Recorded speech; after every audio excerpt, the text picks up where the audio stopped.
All you need to create BattleBit server modules is Visual Studio. Create a new .NET 6 library project, disable global usings,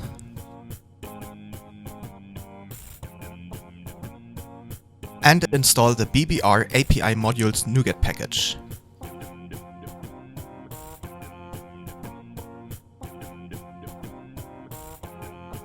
Rename your class to your module name and inherit from BattleBitModule.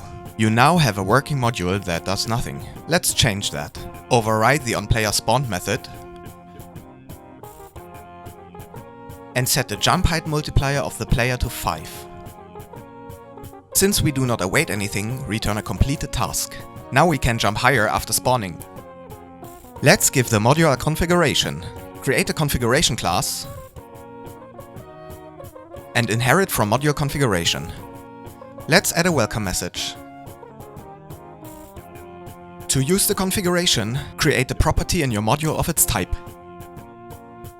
The name of the property will be the file name.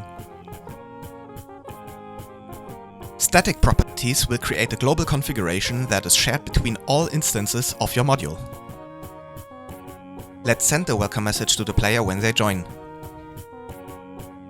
Also return a completed task.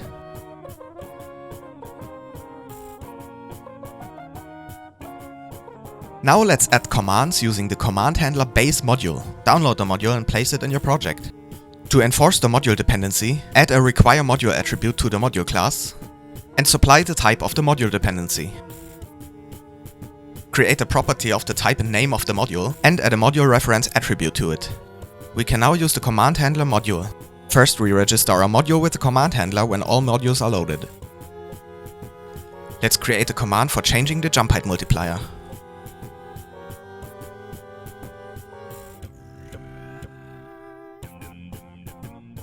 Add a command callback attribute to the method to make it into a command. Here you specify the command name, an optional description, and also optionally, the roles which are allowed to use this command. We will not use that for now. When we now type !jump in the chat, it will change our multiplier.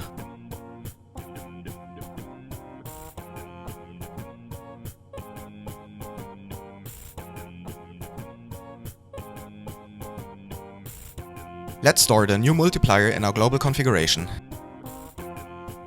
Use the save method to save the configuration to disk. There are two ways to use optional module dependencies. First, you can use a nullable dynamic type. Again, use the module name as the property name and add the module reference attribute. Now we can use the RichText module if it is available.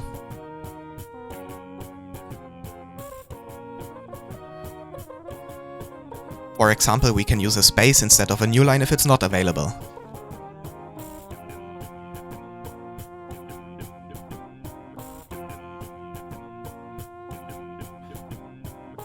The second way is to use the call method of the BattleBitModule class. Simply add a module reference again, this time using the nullable BattleBitModule type.